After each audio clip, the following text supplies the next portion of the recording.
Muito bem, pode soltar o endereço para nós aí. Segunda Epístola de Paulo a Timóteo, no capítulo 4. Depois não fecha a sua Bíblia, que nós vamos ainda ler alguns outros versículos. 2 Timóteo 4, vamos começar no verso 6. Porque eu já estou sendo oferecido por aspersão de sacrifício, e o tempo da minha partida está próximo. Combati o bom combate, acabei a carreira, guardei a fé. E desde agora a coroa da justiça me está guardada, a qual o Senhor, justo juiz, me dará naquele dia. E não somente a mim, mas também a todos os que amarem a sua vinda. Procura vir ter comigo depressa, porque Demas me desamparou, amando o presente século, e foi para Tessalônica, Crescente para Galácia, Título para Dalmácia. Só Lucas está comigo.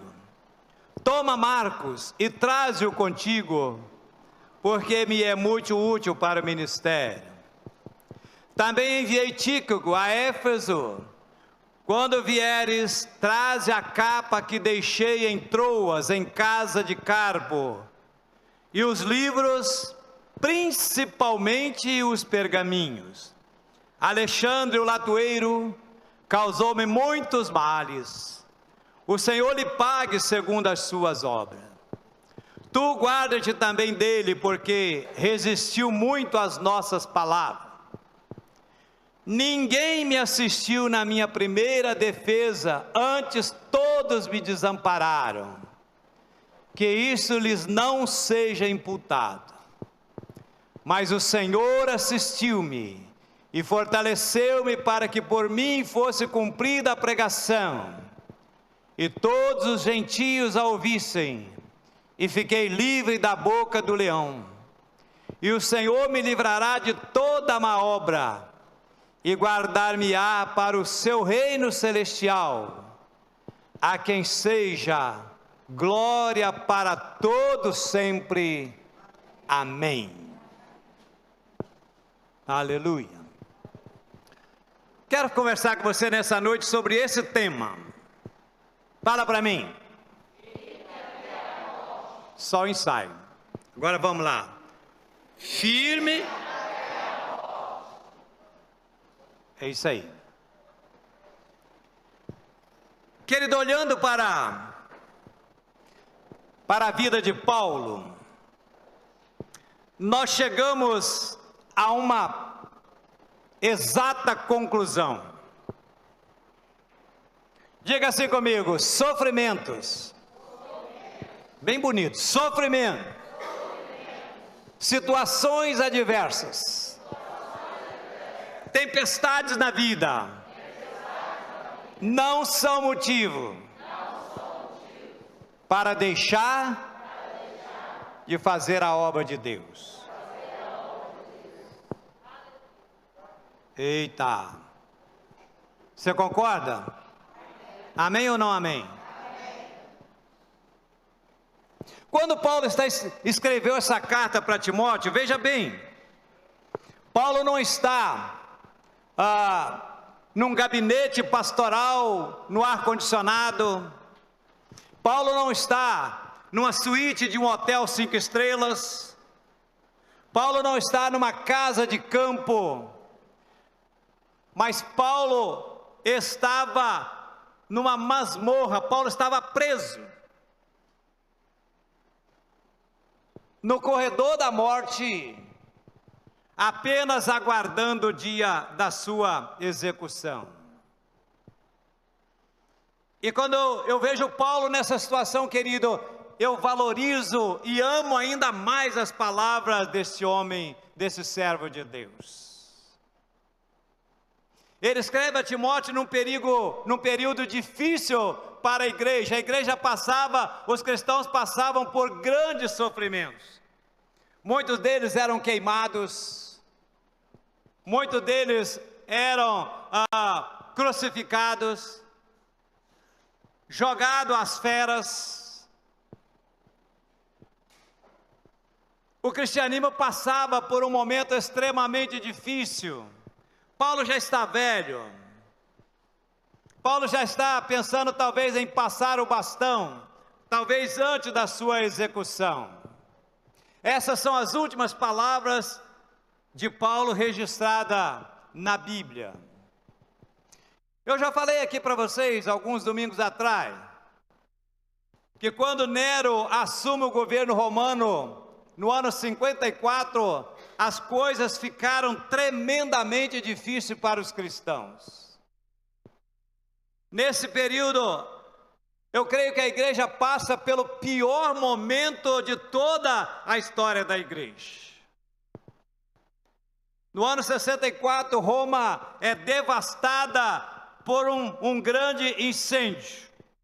E é claro que Nero não deixaria de passar a oportunidade de colocar a culpa nos cristãos. E por causa disso, eles impõem um verdadeiro massacre. Os historiadores dizem que faltou madeira para fazer cruz. E quando faltava madeira para fazer cruz, para os cristãos serem crucificados, eles eram amarrados em postes, e eles eram todos cheios de piche e colocado fogo para iluminar as noites de Roma.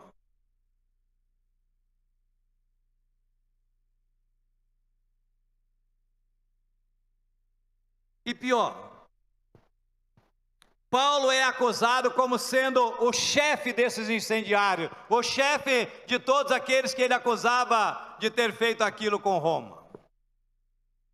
E aí Paulo é preso, possivelmente em Troades, na casa de Carpo, e talvez devido à pressa, porque hoje a polícia não chega com mandado de prisão, dizendo, não, entravam lá e saíam arrastando, e talvez não dera tempo de Paulo pegar a sua capa, seus livros, seus pergaminhos, conforme ele fala. E aí Paulo vem preso.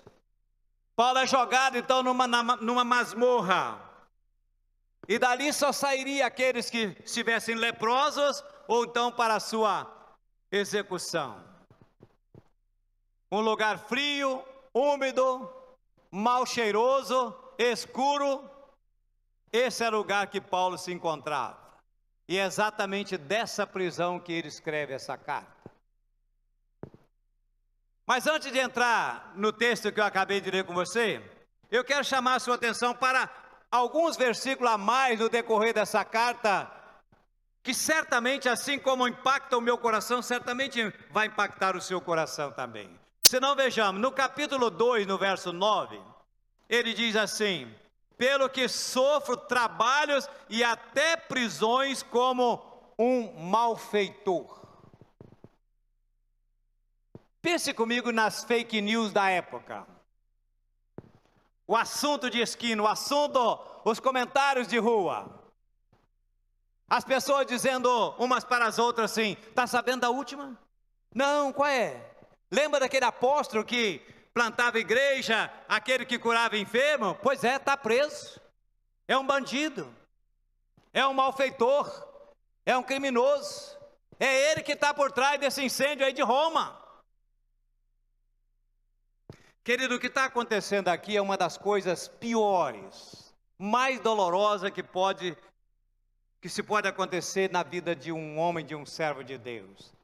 É ver o seu nome sendo manchado, vendo o seu nome ser jogado na lama, vendo a sua honra, a sua reputação sendo manchada por boatarias, por fake news, um verdadeiro atentado à honra. Mas tem mais. No capítulo 1, no verso 15, ele diz assim: olha, bem sabes isto, que os que estão na Ásia, todos se apartaram de mim, entre os quais foram Figelo e Hermógenes. Querido, prestar atenção na ênfase, não é alguns, não é uma minoria, mas está dizendo, todos da Ásia me abandonaram. Quem são esses? São irmãos na fé, são filhos seus, de igrejas que ele, direto ou indiretamente, ajudou a organizar, a instalar. Ou seja, irmãos de Éfeso, de Esmirna, de Tiatira, de Filadélfia, de Laodiceia, de Colosso, de Herápolis e etc. Ele está dizendo todos da Ásia. Gente que conhecia Paulo, que sabia da integridade de Paulo, mas em virtude da perseguição que estava sobre a igreja, se intimidaram, se acovardaram e deixaram Paulo sozinho. Mas tem mais. Capítulo 1 ainda, verso 8. Portanto, não te envergonhes do testemunho do nosso Senhor, nem de mim, que sou prisioneiro seu. Antes participa das aflições do Evangelho, segundo o poder de Deus. Querido, eu acho que nada mexeu mais com Paulo que isso. Quem era Timóteo? Timóteo era o mais próximo colaborador de Paulo. Era o mais íntimo dele. Paulo chamava de seu filho na fé. Mas ao que tudo indica, e o texto deixa entender, que Timóteo estava com vergonha de Paulo. Ele diz, não te envergonhe do Evangelho, nem de mim. Ou seja, Timóteo acovardado, sem ter coragem de dizer, não, esse homem eu conheço. Esse homem não é um bandido, esse homem não é um criminoso. Não é verdade o que andam falando a respeito desse homem. Mas não foi assim. E tem mais. Capítulo 4, agora no verso 16. Ninguém me assistiu na minha primeira defesa, antes todos me desampararam.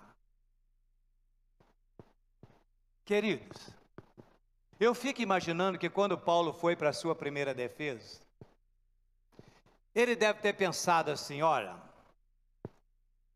na expectativa dele é que lá teria uma grande multidão de gente que o amava, que o conhecia, para defendê-lo.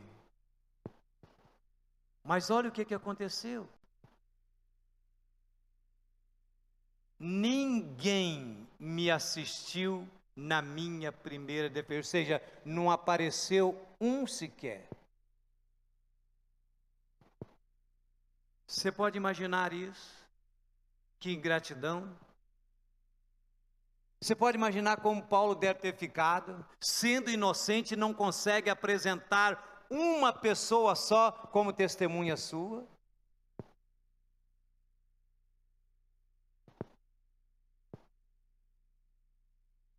Ninguém apareceu. Todos, não é alguns, não é a minoria, mas dizer todos. Resultado, Paulo sai dali então sentenciado à pena de morte. Pois bem, o que é que este homem, nessa situação em que ele se encontrava, tem para dizer para mim e para você nessa noite? E eu faço uma pergunta, uma colocação para você, melhor dizendo. Você que está reclamando da situação que você está vivendo, talvez reclamando da sua família, reclamando do seu casamento, reclamando das suas finanças, reclamando da sua saúde, reclamando. Ei, querido, pensa em Paulo.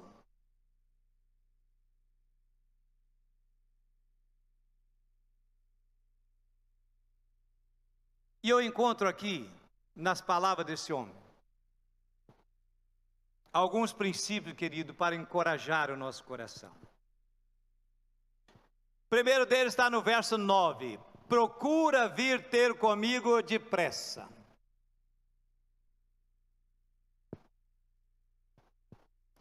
O princípio que está por trás deste versículo é: quando a crise bater na sua porta, querido, tenha a humildade, tenha a coragem de pedir ajuda. Não fique sozinho. Não fique sozinho, querido. A solidão é a pior companhia que se pode ter na hora da crise, da dificuldade. Gente precisa de Deus, mas gente precisa de gente também. Todos nós precisamos ter um amigo íntimo, um amigo do peito, um amigo de confiança com quem você pode abrir o coração, com quem você pode dividir as cargas, com quem você pode repartir as suas dores. Amigo é aquele que confronta você em particular, mas te defende em público. Amigo é aquele que quando todo vai embora, ele fica. Querido, eu preciso te dizer uma coisa. Pastores e líderes lidam com multidão, mas muitas vezes vivem no território da solidão. Eu costumo ver dizer que pastor tem ovelha, não tem amigo. Talvez seja por isso que muitos colegas chegam ao extremo de tirar a própria vida. Quem é seu amigo? Com quem você abre o seu coração? Com quem você divide as suas cargas? Com quem você compartilha as suas dores, suas dificuldades? Eu não estou dizendo que você deva abrir o seu coração para todo mundo, querido, porque infelizmente nem todo mundo é digno da nossa confiança, e que não corramos o risco de puxar o nosso tapete e nos expor ao ridículo, é verdade. Mas você precisa de um amigo.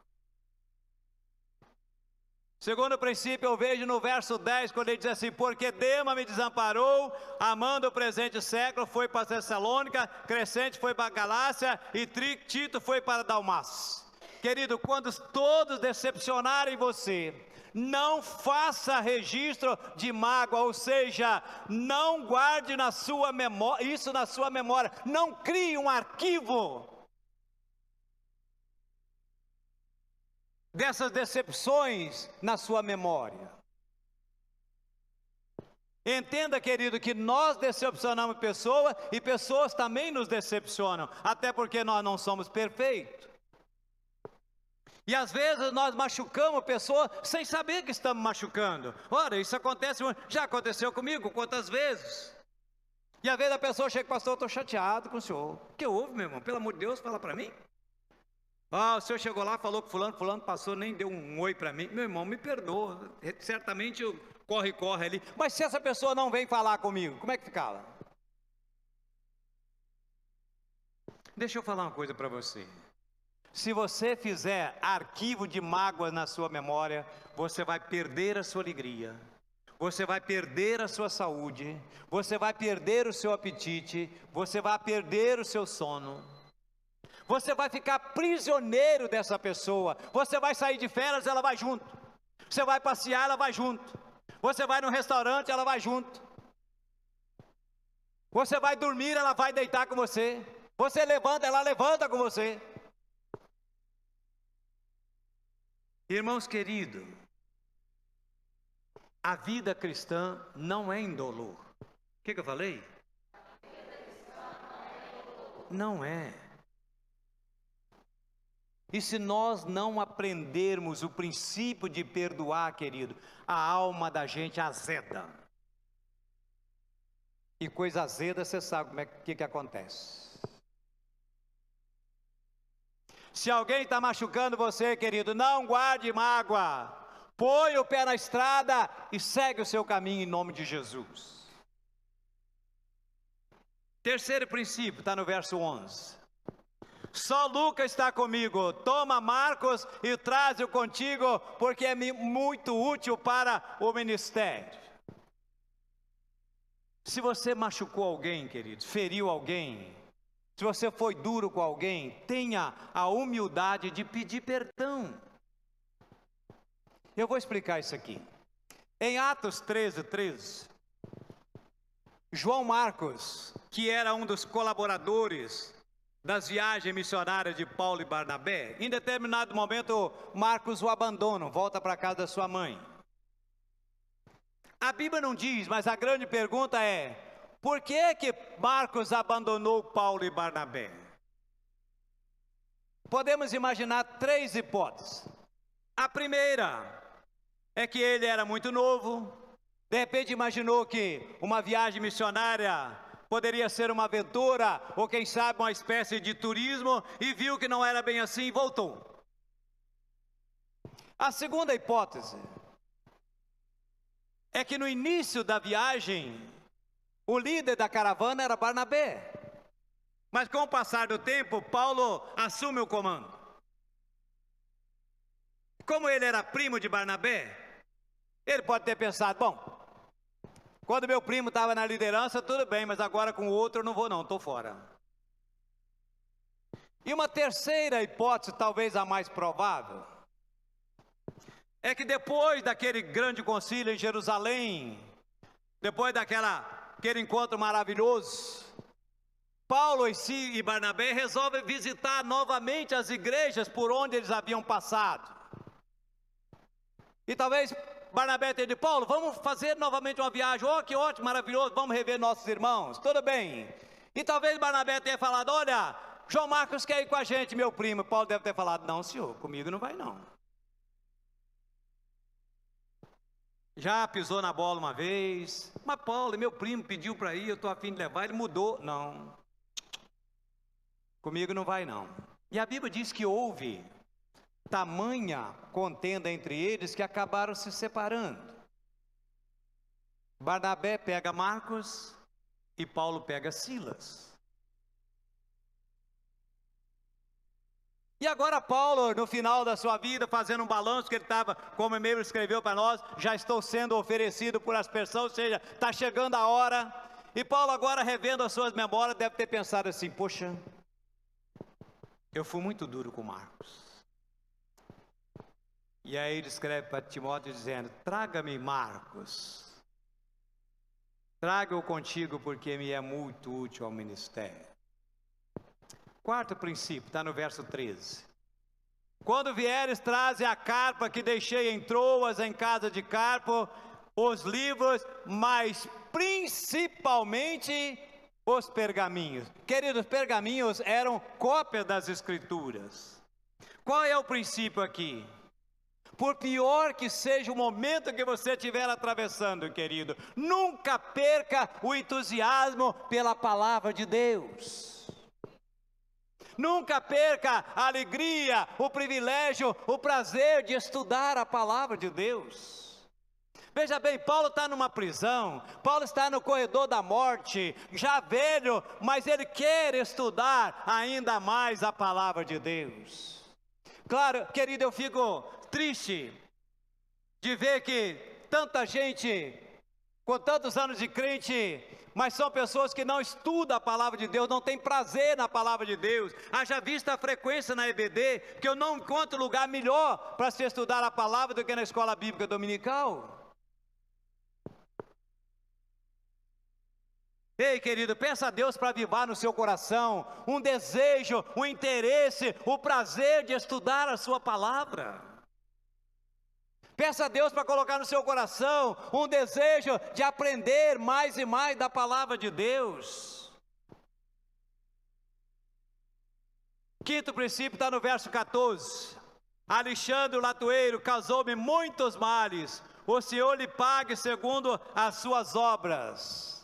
O princípio aqui é o seguinte, querido: quando alguém fizer mal deliberadamente contra você, tome a decisão de perdoar e não guardar mágoa, de não dar o troco. Entrega essa causa para Deus. Crente não faz inimigo, embora tenha. O que é que você faz quando alguém puxa o seu tapete? Quando alguém fala mal de você, qual é a sua reação? Você é daqueles que diz assim: deixa estar. Um dia você ainda vai cair na minha rede. Você fica esperando o momento de dar o troco? Só esperando o momento de cantar a musiquinha?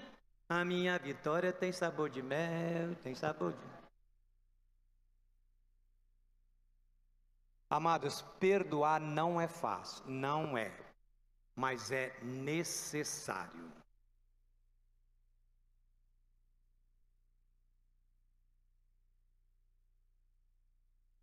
Ninguém tem vida saudável sem perdão, querido. Não há família saudável sem perdão.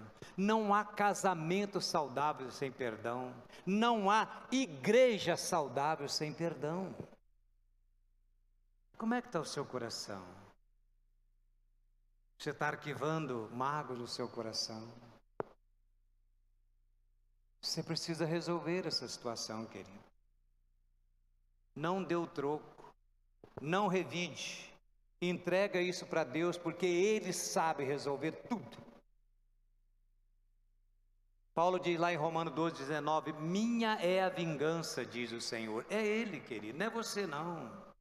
Porque se você for fazer as coisas, vai dar errado. Sexto princípio, verso 17.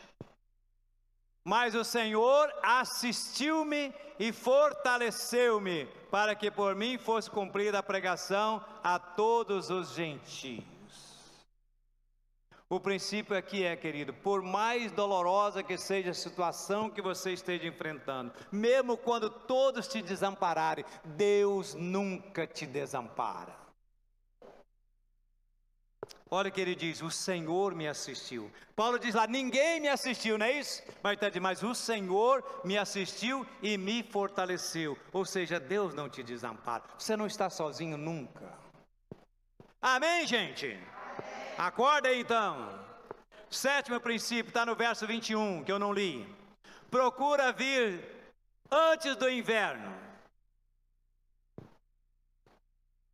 Querido, o princípio aqui é o seguinte: o que você tiver que fazer, faça logo, antes que seja tarde demais.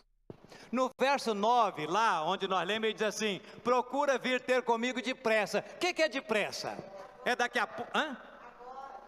Agora, daqui a pouco, um mês, sei lá, não tem uma definição. Procura vir comigo depressa. No verso 21 ele fala: procura vir antes do inverno. Por que ele diz antes do inverno?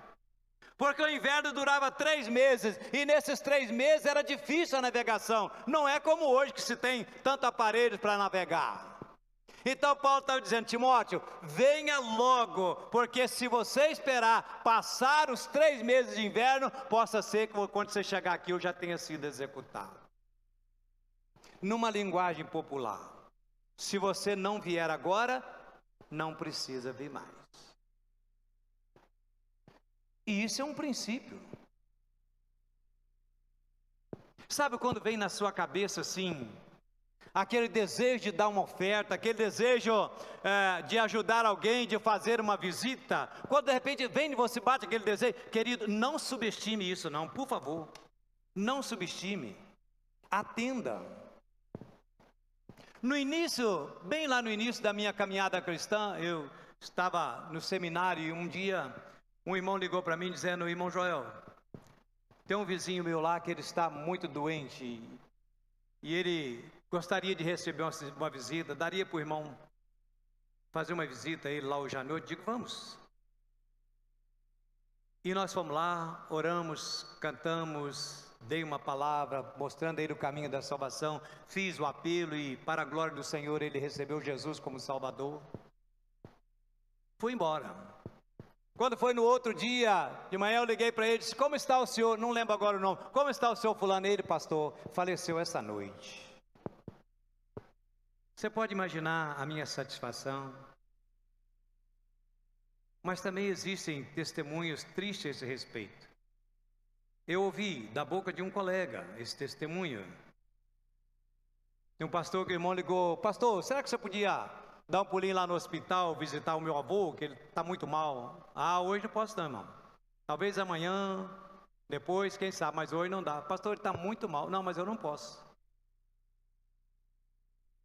2 dias depois o pastor ligou: irmão, me passa aí o número do quarto, o nome do hospital lá, para mim ir lá visitar seu avô. Eu disse: ah, pastor, obrigado, ele faleceu antes de ontem.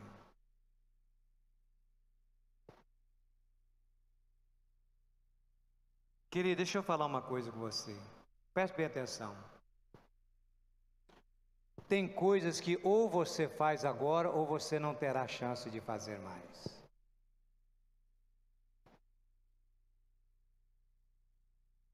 Eu nunca vi alguém receber tantos elogios quando morre.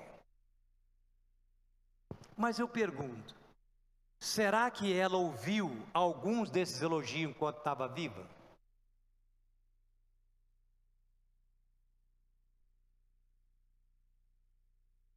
Então, querido, se você ama alguém, fale isso para ela enquanto ela vive. Se você acha que ela é tão importante para você, fale isso para ela enquanto ela está viva. Aí tem muitos espirituais que podem dizer, mas a gente não pode elogiar, porque senão a pessoa vai ficar soberba. Querido, a Bíblia não proíbe elogio, a Bíblia proíbe hipocrisia. Elogio não. Um elogio na hora certa, querida, faz muito bem para a alma.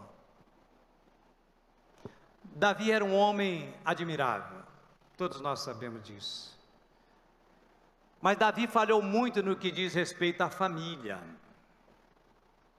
Durante 11 anos, seu filho Absalão tentou se consertar com ele, uma convivência boa e pacífica, mas nunca conseguiu. 11 anos depois, seu filho morre. E a Bíblia relata que agora Davi dizia assim: Absalão, ah, meu filho Absalão, quem me dera morrer por ti. Mas já era tarde. Querido, se você ama seu filho, tem vontade de pegá-lo no colo, faça isso agora. Se você ama seu filho, tem vontade de dizer que o ama, tem vontade de beijá-lo, de fazer cafuné, faça isso agora. Se você tem elogios para fazer para o seu marido, faça isso agora. Se você tem elogios para fazer para sua esposa, dizer o quanto ela é preciosa, o quanto você, faça isso agora. Se você tem elogio para fazer para seus filhos, faça agora. Se você tem elogio para fazer para seus pais, faça isso agora. Não deixe para amanhã o que você pode fazer hoje, querida.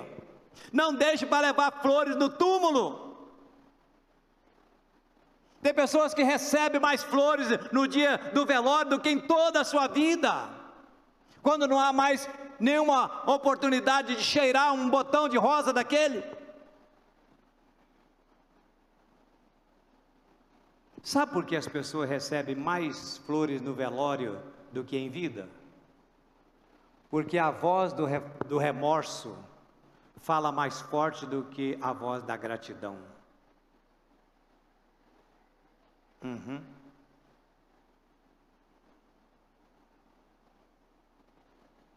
Faça logo. Querido, se Deus te deu um talento para você trabalhar na obra de Deus, não negligencie isto, querido. Faça hoje, faça sempre que você tiver oportunidade de fazer. Se Deus chamou você para o ministério, esteja sempre disponível, não seja relaxado, não seja negligente.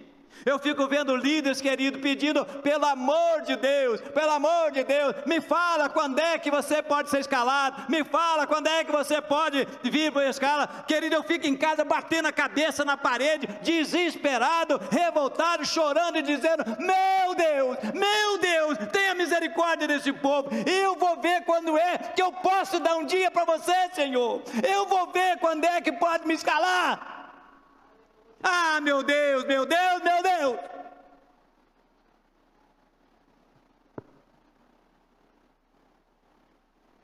Vou ver o dia que eu posso.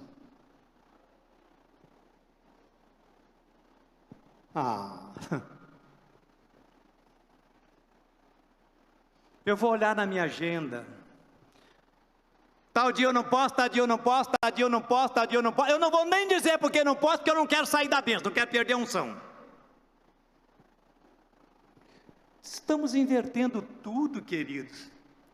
Deus, que deveria ter a primazia, o primeiro lugar, está lá em último.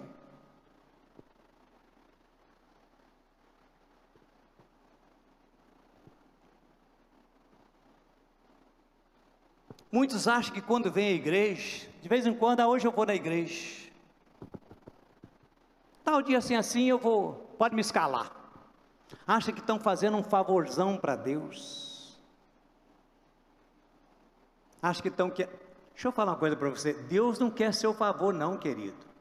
Você não quebra galho para Deus não. Presta atenção nisso. Não precisa fazer favor e quebrar galho de Deus não, porque Ele não precisa disso não, tá? Deus quer fidelidade, Deus quer compromisso, Deus quer amor para com Ele e com a tua obra. Faz não. Estou te pedindo, por favor, faz favor para Deus não.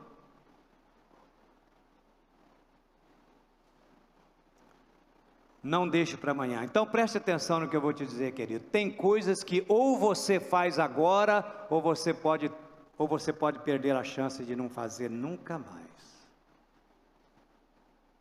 Oitavo princípio, verso 18. E o Senhor me livrará de toda a má obra e guardar-me-á para o seu reino celestial. A quem seja a glória para todos sempre. Amém. Querida, a melhor maneira de alguém terminar a sua carreira é dando glórias a Jesus Cristo, a Ele para todos sempre. Amém. Se tinha alguém com motivo de sobra para se elogiar, querido, era Paulo. Este homem plantou tantas igrejas, toda a Ásia, curou tantos enfermos no nome de Jesus, mas suas últimas palavras não são para gloriar a si mesmo.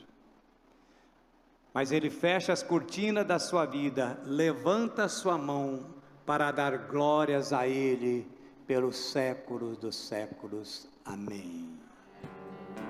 Querido, eu fico pensando, bem baixinho, eu fico pensando que quando o carrasco foi lá para chamar Paulo, e ele chama Paulo, e lá vem Paulo caminhando pelo corredor da morte,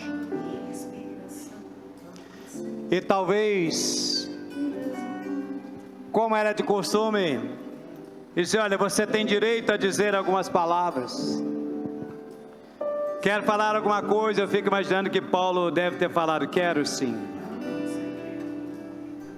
Eu combati o bom combate, eu acabei a minha carreira, mas guardei a fé. Meu irmão, não largue a obra do Senhor pelo meio. Não largue a obra do Senhor no meio do caminho, querido. Complete a sua carreira. Paulo diz: eu guardei a fé. Ele está dizendo: eu não negociei princípios e valores, eu não negocio a minha fé. E diz mais, ele deve ter falado, como está aqui no verso 6, porque eu já estou sendo oferecido por aspersão de sacrifício, o tempo da minha partida está próximo. Sabe o que Paulo está dizendo? Roma vai me matar. Na verdade, Roma não vai me matar, eu que vou me entregar. Mas eu não vou me entregar para Roma nem para Nero, eu vou me entregar para o Senhor Jesus Cristo. Eu não vou morrer, eu vou partir para a glória. Querida, a palavra partir no grego, ela tem três sentidos. Primeiro, é tirar o fardo das costas de alguém. Então morrer para o crente, querido, é tirar o fardo, é descansar. Segundo significado da palavra partir, é desamarrar o bote para atravessar por outro lado do rio.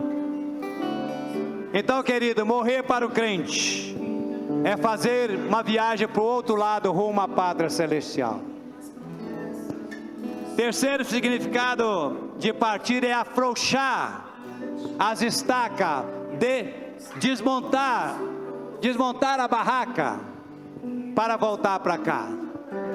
Morrer para o crente, querido, é ir para a casa do Pai, desmontar a barraca aqui para viver na glória celestial. Paulo não tinha medo de morrer, porque ele sabia em quem ele tinha crido e sabia para onde ele ia. Verso 8 ele diz assim: desde agora a coroa da justiça me está guardada, o qual o Senhor, justo juiz, me dará naquele dia, não somente a mim, mas a todos quanto amar a sua vinda. Paulo está dizendo o seguinte: Nero me sentenciou de morte, mas isso não me importa. O que importa para mim é que o justo juiz me justificou. E eu não estou indo para ser decapitado, eu estou indo para receber a minha coroa.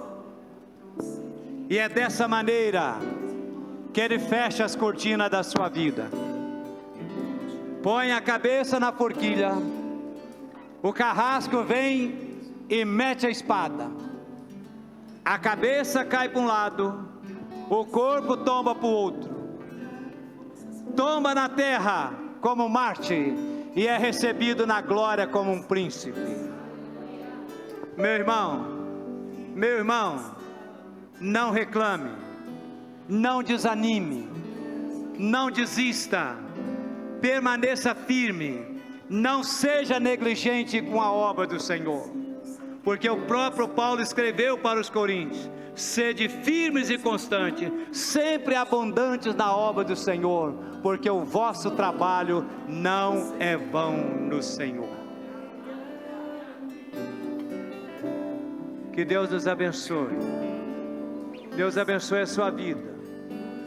Que o Espírito de Deus complete no seu coração aquilo que tanto falou para mim, e eu espero que tenha falado para você.